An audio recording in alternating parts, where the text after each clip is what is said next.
Все спрашивают, где Булат и Амиржан. Так вот, Булат Абилов, Амиржан Косанов и Рысбек Сарсембай, они сегодня утренним рейсом вылетели в Актау, в Жаңаөзен, чтобы эту скорбную дату провести там, в Жаңаөзене, с семьями погибших нефтяников. Қазір сөз Қасым Аманжоловқа береміз.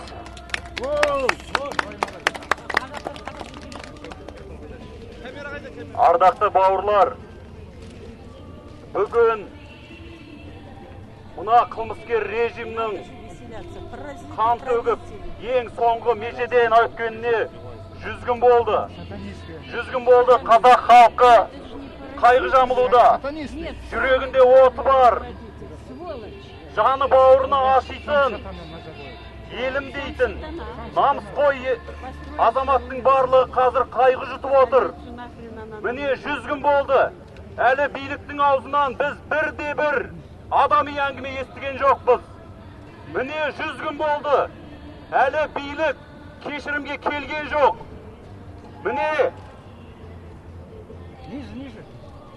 ұлыстың ұлы күнінде кешірім мен мейірімге тәубесіне түсуге тиіс ақсақал адамдар, билікте 70-тен асса да отырған ақсақалдық жасқа жеткен тәубесін ойлауға тиіс адамдар әлі бір рет халықтың алдында кішірейіп сөйлеген жоқ. Ол неге олай жасайды? Неге? Өйткені біз әлі бірігіп жұмыла алмай жатырмыз. Өйткені біз әлі ерлік танытып, дәл сол Жаңаөзендегі бауырларымызбен қатар тұруға тіземіздің дірілі бой бермей жатыр. Сондықтан бауырлар, бірақ мен өткендегі митингіге қарағанда бүгін халықтың көп жиналғанын және жастардың да көбейе бастағанын байқап отырмыз.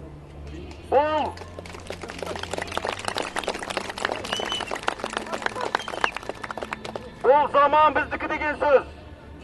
70-дегі адам жеңеме, 20-дағы жеңеме. Жастар жеңеді, заман біздікі. Әр қазақ менің жалғызым. Жүректеріңізде осы бір отты сөзді ұмытпасаңыздар екен. Әр қазақ менің жалғызым.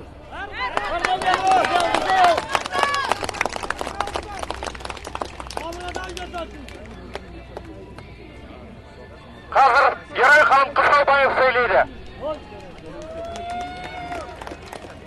Ассалаумағалейкум ағайын. Мынау енді бүгінгі күн біздер үшін өте ауыр күн. Бүгінгі күн бүкіл қазақтың қабырғасын қайыстырып кеткен күн. Өткенде біз осыдан бір апта бұрын 50-60 жаңа ұлт патриоттары жиналыс өткізген едік. Сонда бір қабылданған мәлімдеме бар еді. Соны 1,5 минут оқып беруге рұқсат етіңіздер. Жаңаөзенмен айтпақшы мынау осы мәлімдемемізді бірнеше сайттарға жібердік. Жаңаөзен net.kz нетке де жібердік, Абай қызыға да жібердік, бірақ шығармады. Енді оқып беруге рұқсат етіңіздер. Жаңаөзенмен шетпеде шейіт болғандарға 100 күн. 2011 жылдың 16 желтоқсанында Жаңаөзен қаласында сұмдық жағдай орын алды. Қазақты қырды. Полиция бейбіт халыққа оқ жаудырды. Бұл сұмдық ертесіне Шетпе ауылында да қайталанды. Нәтижесінде 17 адам бақилық болып кетті. Атам қазақ бір-бірімен керісті, ұрысты, тіпті шоқпарда салысты. Бас жарылып қол сынды. Бірақ өкпеге қиса да өлімге тыймаған қазақ ешқашанда қарусызға қару жұмсамаған. Аяусыз өлтірмеген. Қазақ малдың өзінде Алладан рұқсат сұрап барып өлімге қиған. Міне біз осындай текті атаның баласы едік. Өкінішке қарай бүгінгі билік тектілігімізді аяққа таптағанымен қоймай, өз халқына өзі оқ атып, кешірілмес қылмыс жасады. Наразы халықтың бетін оқсыз қайтаруға мүмкіндік беретін барлық құралдар қолдарында бола тұра, полицейлердің қарусыз халыққа, әсіресе қашып бара жатқан кезде арқасынан оқ жаудыруы, бұл ұлт сүйегіне басылған таңба, бұл бар қазақтың қабырғасын қайыстырып кеткен қайғы. Қандай жағдай болса да биліктің халыққа оқ атуға хақысы жоқ. Оқ атқандар мен атқызғандарды бейкүнә өлген адамдардың аруақтары мәңгілік мазалайтыны, сондай-ақ ол қанішерлердің осы қылмыстарынан өздерінен бұрын олардың келешек ұрпақтары зардап шегетіні ақиқат. Өмір заңы осылай. Құдайға жазсаң жаз, аруаққа жазба деген осындайдан қалса керек. Қайтыс болған адамның 100 күндігін атап өту, дұға салу әр мұсылман қазақтың парызы. Сондықтан осы наурыз айының 24 күні сағат түскі 12-де әдеттегідей Абай мен Достық даңғылының қиылысындағы алаңда өтетін Құран бағыштау рәсіміне қатысу біздің азаматтық міндетіміз деп санаймыз. Себебі бүкіл қазақ бір ғана атаның баласы. Әр қазақ біздің жалғызымыз. Жаңаөзен мен шетпедегі кінәсіз қаза тапқан боздақтар біздің бірге туған бауырларымыз. Астында Айдын Елубаев, Абдрашид Бакырұлы, Еройхан Қыстаубаев, Өмірзақ Ақжігіт, тағы басқа 50 шақты адам. Рахмет.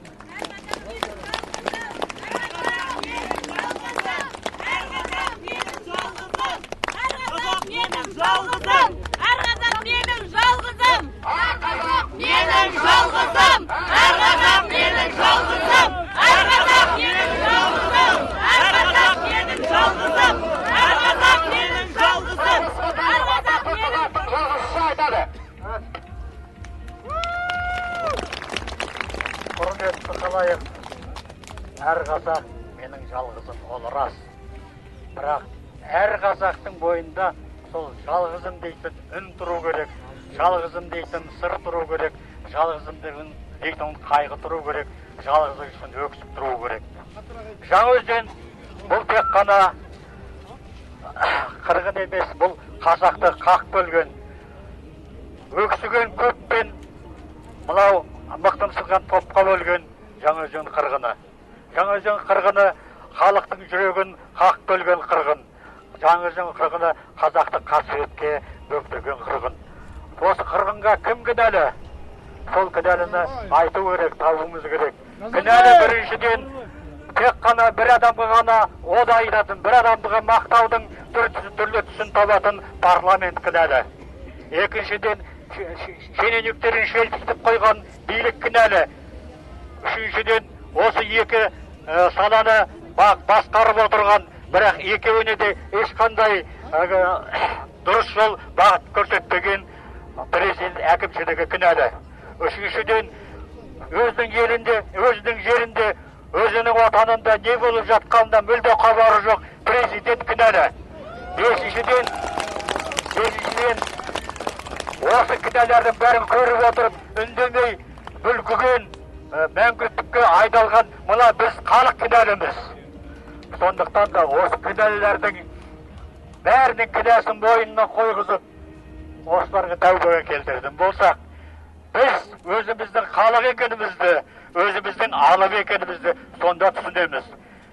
Жаңаөзеннен кейін халық оянды, Жаңаөзеннен кейін халық ойланды. Сол ойлаған халықтың жүрегіндегі қайсарлықты, ойланған халықтың жүрегіндегі өрлікті, оянған халықтың жүрегіндегі ерлікті түсінген билік қазір үрей құшағында, билік қорқыныш қамауында. Бірақ сол өз бойындағы үрей мен өз жүрегіндегі қорқынышты біздің жүрегімізге, біздің кеудемізге, біздің көкірегімізге құйып салмақшы болып әрекеттеніп жатыр. Сол әрекетті көрдіңіздер ғой, мына қаптаған омондармен қаптаған полицейлер.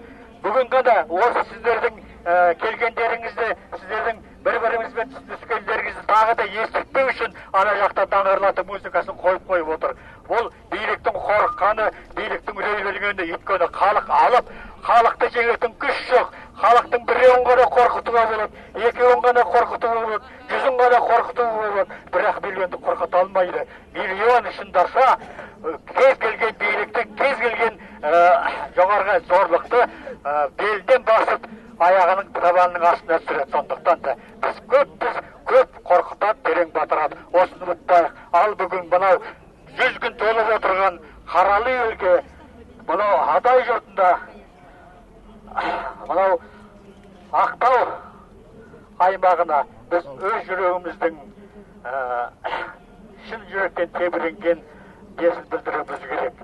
Өйткені біз халықпыз, халық алып, халық бірін-бірі жақсы көреді, бірін-бірі сыйлайды, бірі жыласа бірі өксиді, бірі өксісе бірі еңірейді. Сондықтан әр адамның қайғысы бар қазақтың қайғысы, әр адамның күңіренісі бар қазақтың күңіренісі. Өйткені әр қазақ біздің әрқайсымыздың жүрегімізде. Сондықтан да әр қазақтан бар қазақ құрылады, бар қазақтан нар қазақ шығады. Сондықтан сіздер бүгін барсыздар, сіздер бүгін нассыздар.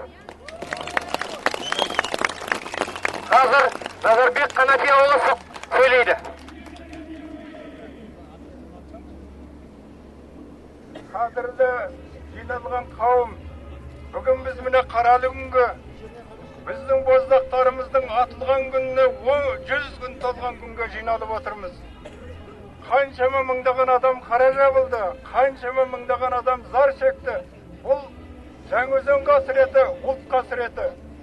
Қараңыздар, қай елде бар өз ұлтын, мына жердің иесін, жердің байлығын, жердің кәдімгі мемлекеттік құрушы халыққа оқ атқан қандай билік ол, қандай билік, мұндай шірік билік, мұндай шірік режим, мұндай күйреген жүйе бұл халықты шпаққа апармайды. Қазақ халқын құртуға бағытталған, қазақ халқын үрейлендіруге бағытталған, қазақ халқының жанын жаралауға бағытталған ана жерде ән салғызып қойып отыр.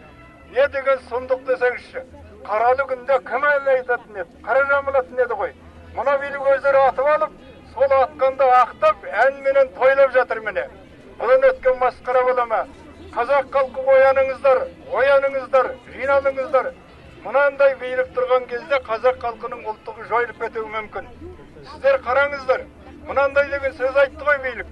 Бұл дейді, біздің дейді полицейлер, бүкіл заңгерлер барлығы осы керемет мемлекеттік қызметті ақтап, адал орындап шықты дейді. Қараңыз сонда, атқанда адал орындап шыққан қызметке. Мемлекеттің мүддесін деп қояды, сонда мұнайшыларды, бейбіт адамдар атқан қандай мемлекеттің мүддесі? Және бұл заң шеңберінде жүзеге асырылды деді. Мұндай заңды шығарып отырған қандай жауыз атуға болады деген заң шығарып отырған қай жерде бар? Қандай жауыз шығарып отырған? Ол жаңа заң жүзінде екен.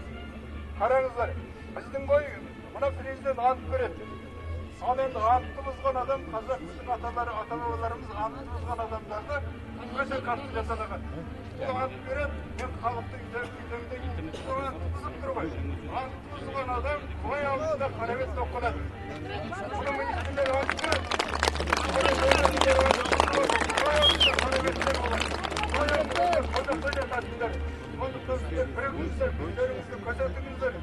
Біз мынау Жаңаөзен халқының қаралы болған әр ұлтына, әр отбасына, әр азаматына, әр жанашырына көңіл айтамыз. 100 күндігінде міне осы жерге жиналып Құран оқылып отырған кезде мына жақта айғайлап жатыр. Қай біздің салтымызда бар осындай. Мынау биліктің ең шірік түрінің күлсі міне біздің жанымызда тұр. Жастарға өнеге қылып айтып отыр. Атқан дұрыс, атқанды тойлау керек деген тәрбиенің бір түрі мынау. Құдай осыдан бізді аман сақтап алып шықсын.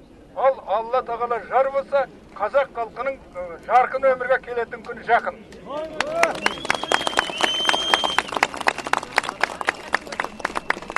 Құрметті ағайындар, мына бүгін бізбен бірге, жаңаөзендіктермен бірге қайғыны бөлісуге келіп отырған адам асылдың сынығы, асылдың тұяғы, біздің Ильяс ағамыздың қызы Ильфа Ильясовна Жандосова Жансүгірова.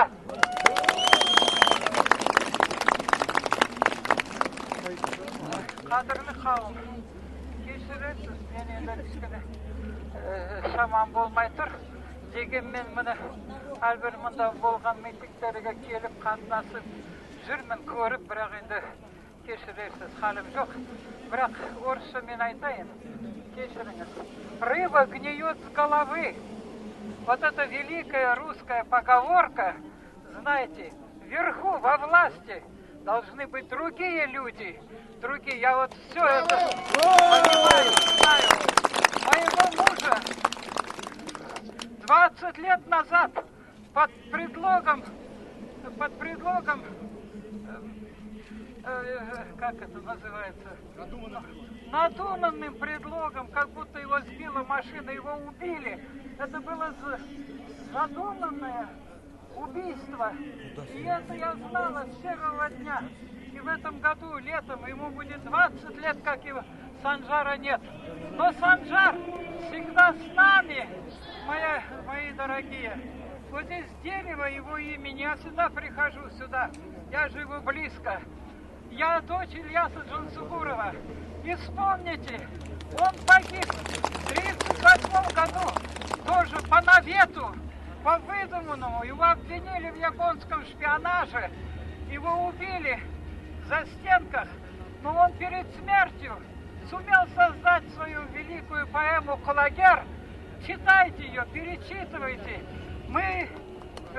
Я с моими детьми выпускаю книги. И вот там я проследила всю историю. Я поняла, что Ильяс, мой отец, пал жертвой наговора, но он знал, уже после алашардинских событий, он уже понял, что это было не просто такое вот обвинение его в японском шпионаже. Это было надуманное уничтожение казахской интеллигенции. И Сакена Сейфуллина, Беймбета Майлина, Ильяса и многих в это время уничтожили.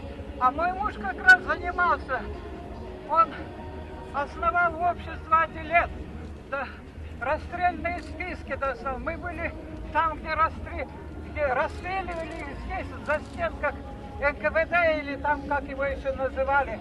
А там, в Жангалыке, и рядом с Жангалыком есть места захоронения. Вот так вот они вроде бы пытаются, это власть пытается опять пытается и запугать и себя,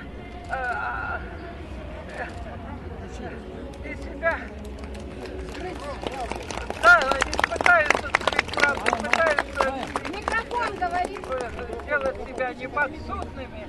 пытаются сделать себя неподсудными, Но мой народ, я знаю, и моя мама всю жизнь боролась, и мы выпустили книгу «Фатима», и еще «Уэртенде Унгенгуль», и еще книги о Фатиме. И вот читайте эти книги, узнавайте правду о прошедшем и нынешнем тоже. Не поддавайтесь, казахский народ, не оставайтесь между собой, не надо зависти, не надо ничего такого. Вместе все будьте едины и будьте справедливы к своей истории, к себе самим.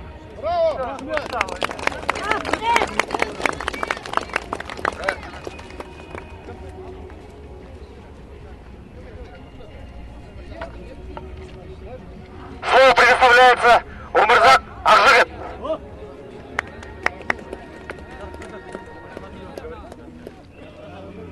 Бауырлар, мен уақыттарыңызды алмауға тырысамын. Мен өз басым бүгінгі митингіні саяси емес, қаралы күнге азаға жиналып отырған халық деп түсінемін. Ал егер енді біздің билік осыны саяси митинг деп осыны ұйымдастырушылар қудалайтын болса, олар өз білсін енді. Олардың ар намысына, ұятына. Біз бүгінгі жиылған халық кеше кеткен шейіт болғандарға қолымыздан келер бір нәрсе. Енді олардың балақшалары қайтыс болған әкелердің орнын жоғалтпай, біз оларға әке орнына әке болуымыз керек. Ол үшін біз күшті мықты болуымыз керек. Ахмет атамыз бізге айтып кеткен, Байтұрсынов, қазақ болып қалу үшін әрі күшті, әрі бай болу керек деген. Күшті болу үшін білім керек, бай болу үшін кәсіп керек дейді. Біз осы отырған бәріміз, бірінші біздер өзіміз күшті бай болу жолына түспей, біз мемлекеттен айырылып қаламыз. Теңдесі жоқ талантты қазақ деген халықтан айырылып қаламыз. Тағы бір 20-30 жылда осы бетте кете берсек, қалай айырылып қалғанымызды байқамай қаламыз. Ахмет атамыз тағы да айтып кеткен бізге. Біз тірі болуымыз керек деген. Тірі болу үшін бір болуымыз керек демейді. Тірі болу үшін ірі болуымыз керек дейді. Бізге әрқайсымызға ірі болу тек қана осы жол қалды. Әрқайсымыз әр істер алдында, әр сөз сөйлер алдында қайтсек ірі боламыз. Қайтсек ірі қазақтық мінезге сай боламыз деп ойлансақ, сонда біз аман қаламыз. Жолдарыңыз болсын, бауырлар.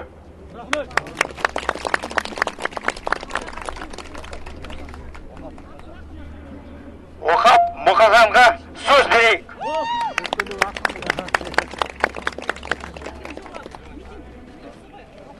Ассалаумағалейкум менің қазақтарым. Қазаларым қайырлы болсын. Арты жақсылық болсын. Бүгін мына серкелер, оппозицияның серкелері жоқ деп, сендер қамықпаңдар. Біз халық өзіміз шығып сөйлеп, өзіміз қолға алуымыз керек мұндай жағдайда. Сол айтқандай тыңдап көріңіздер. Ей ақын, жазушы, әнші ғалымдар, академик, профессор, дәрігер, сақшылар, оқыған мен тоқығандар, сендер кімсіңдер? Үнің қайда, тілің қайда, елдігің қайда, ерлігің қайда, бірлігің қайда? Халықтың жоғын жоқтап, мұңы-мұңдап сөзін сөйлей алмасаңдар, сендер кімге керексіңдер? Сендерді зиялы, білімді, ілімді, қайырымды, мейірімді қауым дейді. Зиялы емес, зиянды қауым болдыңдар ғой. Мына сорлап отырған сорлы халыққа қайсының шапағатын тиіп жатыр? Билік берген бір жапырақ нанын жағынып жейсіңдер ме, табынып жейсіңдер ме, әлде қамығып жейсіңдер ме? Сендер кімсіңдер? Елім деп еңіреп, екі аяқтыға сөз бермейсіңдер. Ашығып жатқан, тарығып жатқан, қиналып жатқан, қырылып жатқан, бұйығып жатқан, қорқып жатқан қазақты неге көрмейсіңдер? Шаңырақ шайқалып жатқанда, бақайлықтар бақырып жатқанда, жаңа өзен қан бабаққанда неге қорған болмадыңдар? Неге қорғай алмадыңдар? Шындық іздеп өлгендердің қаны менің де мойнымда, сенің де мойныңда, әр қазақтың мойнында. Байларда отан болмайды, отан халықта, атаңда, анаңда. Билік отанына, анасына оқ атты, отанына опасыздық жасады. Егер соғыс бола қалса, байлығы бардың барлығы қашады. Қырылатын тағы сорлы қазақ сен. Ей, соры қайнаған сорлы қазағым, өзім ғана аман болайын. Өзгелер өлмесе өмі қалсын деген сасық пиғылдан қашан құтыласыңдар? Қашан арыласыңдар? Арқасалығын қазақсыңдар ғой. Қаның неге қызбайсың? Қаныңа неге қызбайсың? Қаның неден бұзылды? Жағындырып, табындырып, үйретпексің ұлым менен қызымды. Өзің жасық болсаң, ұрпағың да жасық болады. Біреуге табынып, біреуге сағынып, араққа салынып, қазақ емес сасық болады. Сенің қоғамың қандай болса, олардың да қоғамы сасық болады. Алдадыңа партия болып, біріңді бірін білмейсіңдер, біріңді бірін күндейсіңдер. Қара қазақ өлгенше солардың жолында сендер неге өлмейсіңдер? Заманбектен Алтынбектей. Ей менің қазақтарым, қорлықтан жеген наның пайда ма, жаның пайда ма, әлде намысың пайда ма? Наның мен жаныңды пайда көрсең, мына жемқор қоғамға намысыңды сат. 20 жыл бойы үмітің жалғанды ма? Үмітсіз қалғаның ба? Батырлардың соңғы тияғы бауыржан болғаны ма? Батырлығың қайда? Намысың қайда қазағым? Бірікпесе бастарың, өмірі бітпес азабың. Ойланып көр, толғанып көр. Болашақ ұрпағыңа жол салып бер. Ереуілге шығып, ұлың менен қызың өлгенше өзің өл. Жастар өліп, сен қалғанша сен өліп, жастар қалсын. Болашаққа сен бармайсың, жастар барады. Ойлан қазағым, намыстарың бүгін оянып, ертең өшіп қалмасын. О жаратқан Алла, бар болсаң, опасыз мына билікті өзің ғана жалмарсың. Қазағымның үмітін өзің ғана жалғарсың.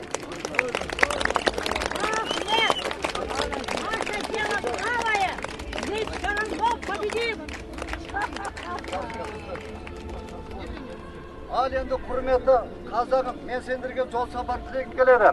Ай Құдайым оңдасын, әулелер қолдасын, бақ қарасын, қызылдарсын. 12 имам мәулие, 28 әмбие, Мәдинеде Мұхамбет, Түркістанда Қожахмет, Маңғыстауда Пірбекет, Ғайбірен Қысылтен, Аруақты Қозоден. Жортқанда қазағымның жолы болсын, жатқанда қойны толсын. Мінгендері зорға болсын, кигендері торқа болсын. Атаған атағырда үй болсын, ешбір қайғы жоқ болсын. Жаз келіп көңілдері жай болсын. Шалқан елім бай болсын, күнде қызық той болсын. Мына сорлап жүрген қазағыма болашақта жол болсын. Амин. Аллаху акбар. Слово предоставляется Айгуль Гухаевой. Мы были соратниками по настоящей партии Руханият. Мы выходили в Маджлис, мы законно шли, пока нашу партию не разгромили. Но тем не менее, Мухтар Шаханов, Айгуль Кахаева, Серикжан Мамбиталин, Ханат Ибрагимов, мы остаемся настоящими руханиятами, мы остаемся национал-патриотами. Итак, Айгуль Кахаева, ханым. Салам бердім елім. Жаназеннің қайғысына ортақпыз. Осы 100 күнде менде бір өзімнің кішкентай ғана үлесімді қосып, шелпек пісіріп, ертеңгіден Құран оқытып алып келдім. Қайғы қайырлы болсын. Еліміздің арасында екінші ондай оқиға болмасын. Ал енді бұл оқиғаны болдырған біз әрқайсысы айтқысы келеді, Назарбаев билік деп. Бірақ әр адам өзінің мойнына жауапкершілікті алса, осындай оқиға болмайды. Біздің елімізде бұл оқиғаны болдырған осы біз зиялылармыз. Өстіп алаңға шықпай, даусымызды қоспай, билікке қарсы сөзімізді батыра алмай, осындай оқиғаны болдырып отырмыз. Осындай елдің біріккенінен билік қорқады, қатты қорқады. Ел басын көтеріп, бірігіп, алаңға бір күнде шығып кетіп, билікті қопарып кете ма деп қорқады. Сондықтан әртүрлі жалған ақпаратты таратады. Сол жалған ақпаратты таратуға жастарды салады. Жастарға ақша төлеп, дезинформация дейді. Әртүрлі интернеттің ішінде біз оларды тролль дейміз, флут дейміз, әртүрлі жалған ақпаратты таратып жүр. Осы жастарға айтқым келеді. Сендер болашақтарыңды сатпаңдар. Өйткені бүгін кішкентай ғана тиынға сатылып, әртүрлі жалған ақпаратты таратуға үлес қосатын болсаңдар, жолдарың болмайды. Өйткені алдарыңда үлкен өмір бар, үлкен өмір. Ал қазір осындай адамдарды есептеп шығарып, елдің алдына көрсету оп-оңай. Біз интернетте сондай адамдарды тауып, көрсетіп, мына жас бала сатылды, мына жас бала қосымша топ құрды, біздің тобымызға қарсы әрекет жасап жатыр деп, біз әртүрлі адамдардың тізімдерін тізіп жүрміз. Өмір деген бір ғана ауылға айналып бара жатыр. Интернет арақашықтығы кішкентай ғана бір ауылдағы адам сияқты қылып бәрімізді ығыстырып жатыр. Сондықтан адал болу бәрімізге тиімді. Болашақта көздеріңді шұқуға оп-оңай, интернет арқылы шұқу көзді, бетке басу жамандықты оп-оңай. Сондықтан бәріміз адал болуымыз керек. Сондай жалған ақпараттарды, мысалы мына бізді қоршап тұрған полицейдің арасында таратып жатыр. Енді полициядан да сұраймыз біз, неге атты? Осы сен де полицияның бір мүшесісің ғой. Ал енді жұмыста болмаған кезде арамызда сен бір қарапайым адамсың. Сенің балаңды біреу оқытып жатыр, біреу саған нан пісіріп жатыр. Сен бір қоғамның мүшесісің. Ертең күні сен қалай апасың? Мына елге қарсы оқты қалай апасың деп сұраймыз ғой. Сонда олар айтады, біз қазаққа қарсы атқан жоқпыз. Біз Қарақалпаққа қарсы аттық деген сөз айтты. Байқадыңыздар ма? Бұл сұмдықты мына биліктің арасында таратып жүр. Ал енді мына кезінде Күлібаев, ол оралмандар деп сөйлеген сөзді бекер емес. Содан басталды мына аскерді соларға қарсы қойды. Қарақалпақ деген 1,5 миллион адам, шағын ғана адам өмірдерін осы Қазақстанға келіп, кішкентай ғана нанын тауып жүрген адам. Кеше бір жас жігіт орысша сөйлейтін, қазақша бір сөз білмейтін. Осы Қарақалпақтан көргенім ай деген бір сөзді таратып жүр. Сол жігітті ашкерлеп, интернетте көрсетіп, мына бала сатылған билікке. Мына кішкентай бала тиын үшін сатып жүр деп, біз оны ашкерледік. Тағы бір таратып жүрген ақпарат. Ойбай Қазақстан, ауданға бөлініп кетеді. Бізде олигархтар бар. Олар жыртып, ана Югославия сияқты бөлініп қалады деп қорқытады. Сондай ақпаратты таратып жүр. Югославия деген кеше кім ол? Олар Босния, Герцеговина. Олар кешегі өздерінің мына ұлттық болмысын болдырғысы келеді. Сондықтан олар бөлініп отыр. Ал қазақ деген 7 ғасыр бойы қазақ болып жүр. Қазақты бөлу мүмкін емес. Тағы бір жалған ақпарат таратып жүрген мына қырғыз сияқты біздің ойбай қырғыз болып кетеді деп қырғызбен қорқытады. Ал енді қырғызды алсаңдар, қырғызды ең басында мына бөліскен кеңес одағы құлдыраған кезде қырғызға Ақаев келді. Ақаев ол ғылым физик болған. Ол интернетті бірден Қырғызстанға таратып жіберді. Ауылда мынау чабандарда да интернет бар. интернет арқылы, сосын әртүрлі мына шетелдік НПО-лар кіріп кетті. Солардың ықпалымен бірінші, екінші оларда біз сияқты мұнай жоқ. Күн көріп жүр, неше түрде шеттен елді кіргізіп, шетелдік ұйымдар ақша арқылы сол елді ыдыратып жүр. Ал енді ыдыратты ма, жақсылыққа бұрды ма, Қазақстанда ондай болу мүмкін емес. Сондықтан қырғыздың варианты біздің Қазақстанда болмайды. Оны бекер таратады. Тағы бір бекер таратып жүрген ақпарат, ойбай мына арабтардың революциясы қан төгісі болып кету мүмкін дейді. Ал енді арабтың елінің тұрмысын көрсеңіздер, ол сұмдық. Біздің ең кедейіміз сол жердегі арабтан 1000 есе бай.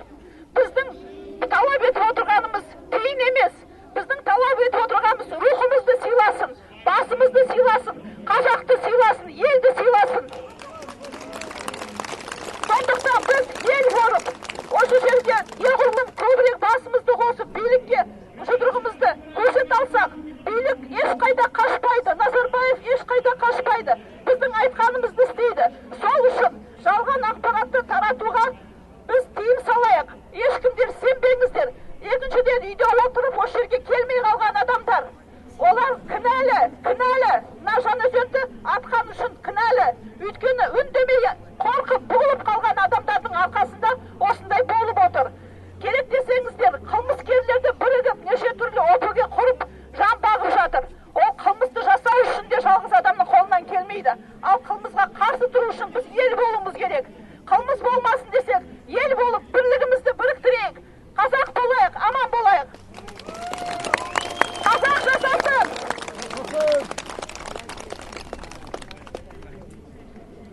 Қазір Ауғанбаев рахым айтады, тараздан келген. Бар оламыз. Құрметті алматылықтар, мен бүгін тараздан келдім. Мен өткен жолы Назарбаев кетпегем. Енді айтам, Назарбаев кел! Халықты көр! Халық саған не айтады? Мынау билік автобусты қойды, музыканы қойды. Бұл бізге реклама жасап тұр. Себебі халық үреймен қорқынышты жеңді. Сіздердің осынша мыңдаған адамдардың келген себебі осы үреймен қорқынышты жеңіп келдіңіздер. Құрметті ағайын, өткен жолы мен бар ойымды айтамай кеттім. Бірақ ертеңгі интернеттен көріп, менің ойымды мына жастар айтты. Ақын жастар айтты, журналист жастар айтты. Қазір барлық ауылда интернет бар. Жастардың ауыл әңгімесінің бәрі осы митингі. Енді өткен жолы митингіден бір байқағаным, мынау Медеу аудандық полиция қызметкерлері мен митингі қатысушылар арасында бір төбелес болған жоқ, артық сөз болған жоқ.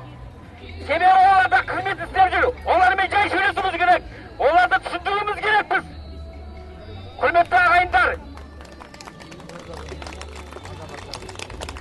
өткен жолы маған 16 000 теңге айып салды. Тараз халқының азаматтары 16 000 теңгені берді. Неге тағы барып айтыңыз? Сізді келмей қалды, қорықпасын деді. 50 000 берген болса 50 000-ді Тараздың жігіттері жинап берді. Бүгін Таразда да еске алу күні өтіп жатыр. Мен ендігі айдың соңғы аптасында өз жанұяммен Тараздан тағы келем. 6 адам болып келем.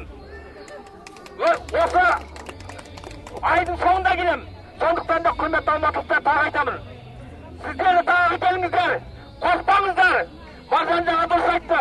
Біздің митинг алаңымыз, демократия алаңымыз осы жер болу керек. Барлықтарыңызға келіңіздер. Рахмет. Дорогие братья, сегодня нас поддержать пришли члены общественного комитета «Оставим народу жилье».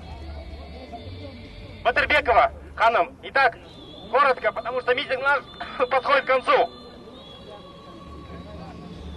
Құрметті қазақ халқы, бүгінгі жиналған жұрт, біз халыққа баспана қалсын деген қозғалыстың мен мүшесімін. Бізде 4 жыл болды, жалғыз баспанамызды қорғай алмай, осындай халге жеттік.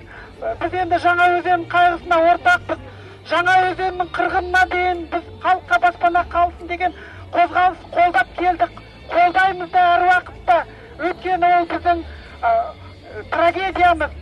Өз халқына оқ атты деген ол тарихта болмаған. Жалғыз ағаш орман емес дегенде біз бәріміз бірігіп, халық өзіміз қорғамасақ өзімізді, бізді жоғарыдағы адамдар жеп қояды. Қазіргі саясатымыз өте қатыгез. Мынау жестокий век дейді ғой, жестокий вектің басталған кезі болып отыр.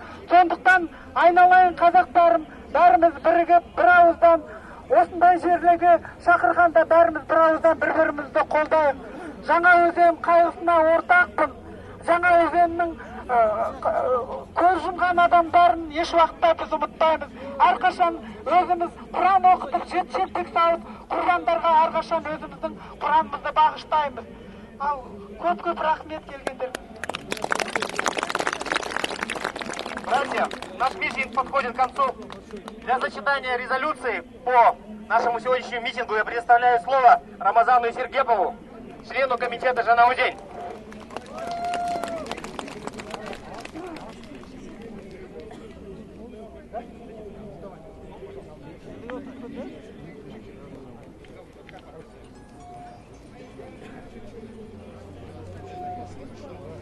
Минуточку, здесь поэтесса Айслу Хадырбаева просит слова. Мы не можем не дать слово женщине, настоящей дочери казахского народа. Рахмат. Құрметті бауырлар, құрметті қазақтың серкелері, осы жерге жиналғанның барлығы батырлар. Алла тағала ниеттеріңізді оңынан қылсын. Сонау адам ата саллаху алейхи саламнан бастап бермен қарай тараған ұрпақ. Біз бір түптенбіз. Біздің бір-бірімізге жау болуға қақымыз жоқ. Алла тағаланың алдында. Жау қайдан шығады? Bir atadan тараған жақсы бала жаман баладан шығады. Алла тағала осы алаңға жиналған ізгі ниетті адамдар мынау жұмыр жерді апаттан сақтау үшін игі ниеттілер бір жерден тілек тоғыстырайық деп тілеймін Алладан. Амин. Жаңаөзенде қырғын болды. Бұл қазақ үшін қасірет. Бұл дүние жүзінің алдындағы ұят. Айдың күннің аманында осындай жағдайға алып бару, бұл мен өзім ұстайын. Бұл айналып келгенде басшылықтың оспадарсыздығы. Сол Жаңаөзенге қанатымен су сепкен Серік Сапарғали деген бауырларыңыз түрмеде отыр. Қазақ үшін жарғақ құлағы жастыққа тимей қызмет қылған бауырларыңыз Владимир Иванович Козлов түрмеде отыр. Қарашық қыздарыңыз Айжан ол түрмеде отыр. Оның ар жағын мен санамаламай ақ қояйын. Солардың азаптан құтылуына жазсын. Құтылады олар сол кезде. Сіз бен біз бір болғанда. Арман заман, бұл заман, жалған заман. Ел тағдырын тәлкекке салған заман. Мал менен жан жем болып итпен құсқа, ата жұрты хатыра қалған заман. Жын ойнаққа айналып мекеніміз, басымызға түрілді етегіміз. Арыждан пұл, нәпсі құл, абырой тұл, тарта берсек осылай айданданып, шыңырау түбі шын батып кетеріміз.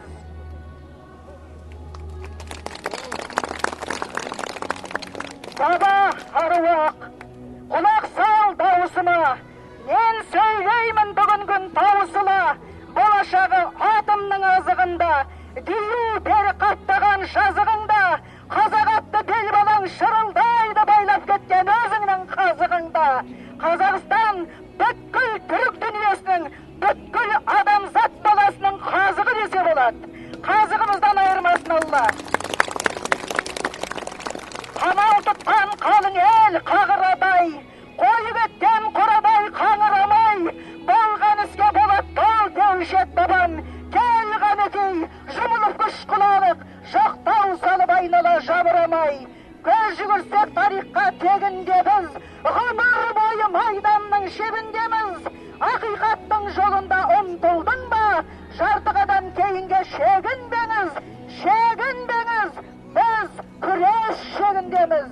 Көстеріңіз көлікті болсын, Алла жар болсын аруақ қанаттарыңыздан. демесін деп білейін. Өлі жебемей тірі байымайды дейді. Сол айтқандай, азаматтар ниет қылған екенсіздер. Әрбір айдың жұмасы күні осы алаңда сол өлген аруақты, шейіт болғандарды аруағын ардақ тұтып, осы жерде жиналамыз деп. Ендеше апрель айының, сәуір айының 28 күні жұмада осы жерде тағы да жиналамыз деген шешім бар. Соны қолдағандарыңыз осы жерде боласыздар. 28 апреля мы соберемся здесь. Пожалуйста, поддерживающие, вас просим явиться здесь. Сау болыңыз, аман болыңыз, Алла жар болсын сіздерге.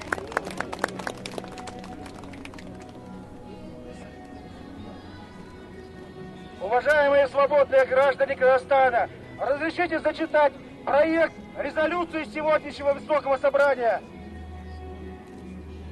Собрание призывает и обращается к главам государств ОБСЕ, руководителям ООН, Организации исламского сотрудничества, Госдепартаменту США, Европарламенту на взрывоопасную ситуацию, которая сложилась в нашей стране вследствие вопиющего беззакония, произвола и насилия, творимых властью Казахстана, и чреватых еще более тяжкими бедами и трагедиями для нашего народа, дать недвусмысленную принципиальную оценку действиям государственных органов Казахстана, которые насильственно подавляют социальную напряженность в обществе, расстреливая мирных жителей и массово преследуя активистов гражданского общества. Признать закон о национальной безопасности, принятый Сенатом без обсуждения общественности и Мажилиса парламента 6 января 2012 года во время парламентских выборов, подготовленный не соответствующий Международному пакту о гражданских и политических правах, и потребовать представления его действия. Принять участие в независимом международном расследовании трагедии 16 декабря 2011 года в городе Жаназене и поселке Читпе. Признать находящее заключение оппозиционеров, а также активистов, бастующих нефтяников, политзаключенных, потребовать немедленного освобождения Владимира Козлова, Серика Сапаргали, прекратить уголовное преследование Жанбалата Мамая, Балата Атабая, Сактаганова, Жаргасинову, Ермаханову, Дасмагамбетову, Уткилова, Тулетаеву, нефтяников Ажигалиева, Сактаганова, Ангарбаева, Лукпанова, Юсупова, Карашаева. Прекратить уголовное преследование Айнура Курманова, Есенбека Утешбаева, профсоюзных общественных деятелей, правозащитника Вадима Курамшина, а также Арона Атабека и Айдоса Садыкова. И еще 27 марта начинается судебный процесс, потребовать немедленного освобождения, оправдательного приговора, а также извинения за то, что их лишили свободы, всех арестованных по жаназенским событиям. А всех виновных, настоящих государственных преступников, виновных в кровавой трагедии, привлечь к уголовной ответственности. Кто за данную резолюцию, прошу поднять знак поддержки и протеста. Принято единогласно. Прошу все дополнения, замечания и предложения отправлять в несколько комитетов по Жаназене. Это общественную комиссию Жаназене при СДП, Международный комитет Жаназен 2011 и Общественный комитет защиты жаназенцев. Братья, казахстанцы, казахи, наш митинг подошел к концу. Мы приняли резолюцию, что 28 апреля мы снова соберемся в этом месте. Время и место встречи изменить нельзя. А теперь я прошу вас, братья, казахи, проявить солидарность с активистами этого митинга, потому что сейчас начнутся задержания. Приходите, пожалуйста, к зданию межрайонного суда, это Марково-Тимирязево, где будут проходить несправедливые, незаконные судилища над активистами этого митинга. Пожалуйста, поддержите нас пикетами, сердцем, душой.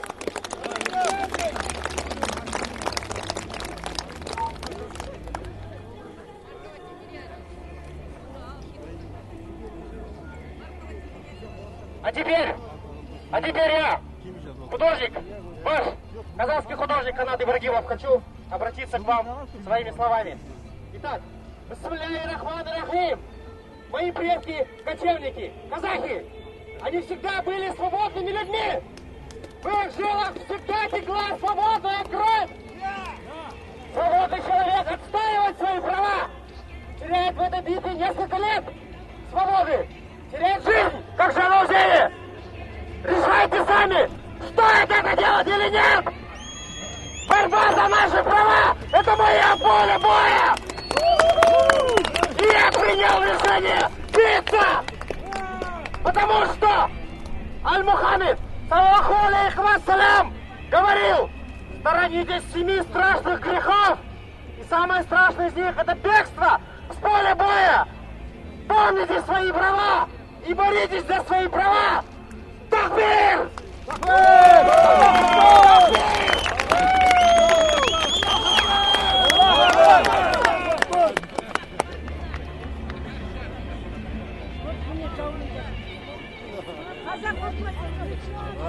На этом митинг я считаю закрытым.